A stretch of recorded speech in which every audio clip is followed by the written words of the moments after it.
Hello everybody, thank you for watching this video of a 3D printed watch being assembled.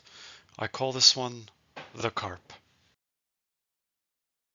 And here are all the parts we're going to need for this build. We have our watch straps, 3D printed case, dial, chapter ring, and case back, a set of hands, battery, movement, crown, and last but not least, our mineral glass.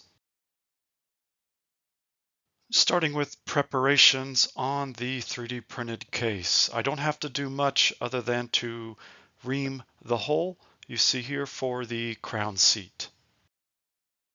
I slowly work that hole with the reamer until I get the perfect size where the crown seat friction fits into the case.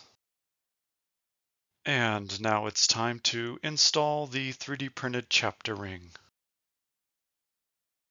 For this build, I decided to use a 1.5 domed quartz glass. What this does is give it a small magnified effect, and I think it looks quite nice.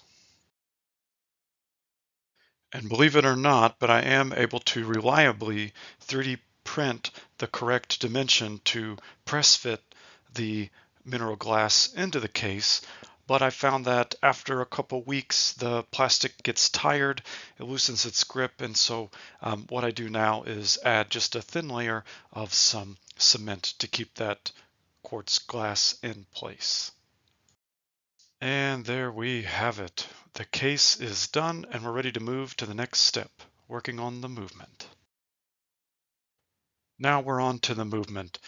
I've chosen to use the Swiss-made ETA 805.114 movement.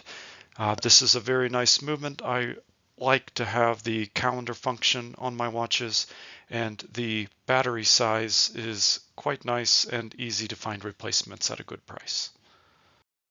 And now it's time to place the dial, followed by the hour hand, minute hand, and second hand. Now you want to take extra care to be sure that the date wheel is in sync with the hour and minute hand. You want to see the date change exactly on midnight.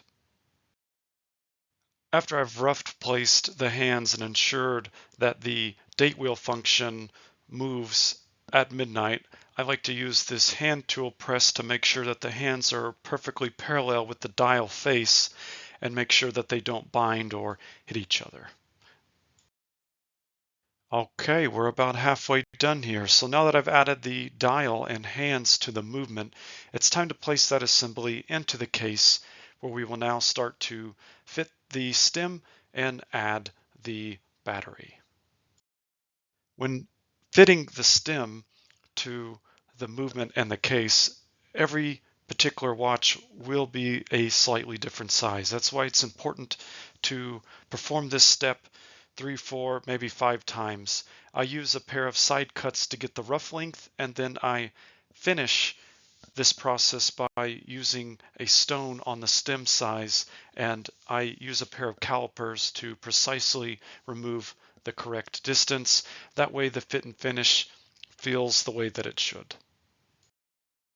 Once the stem and crown are fitted properly to the case, now it's time to add the case back. Now in my design, I incorporate the movement spacer into the case back. That way, when you press on the case back, it automatically aligns the movement. And this is a way to save on parts and make a simpler design. And with the case back on, it's time to add some straps, and this thing is just about done. And there we have it, folks, all done. This watch is ready to go. So why do I call this build the Carp? Well, I 3D print my dials, and this particular dial is a semi-translucent light blue clear plastic with glitter or fish scales impregnated into the material. And when reflecting the light, it almost looks like water. And I found that when changing the date wheel, it almost looks like there's a fish swimming underneath the water. And we can't call this watch the Carp without a Carp themed cover plate. I add these cover plates just for traveling. You can throw it on or give your watch a slightly different look. In this case, I made sure, it took several revisions to make sure that the date function worked as well as the hands. So you can enjoy this piece either with or without the cover plate that's Carp themed. And there we have it. Thank you for watching. Stick with me all the way to the end. Please don't forget to like and subscribe this video. And if you would like your own custom-made 3D printed watch, any color you like, just tell me what you like. And you would do that by emailing me at bnb.p.s@outlook.com.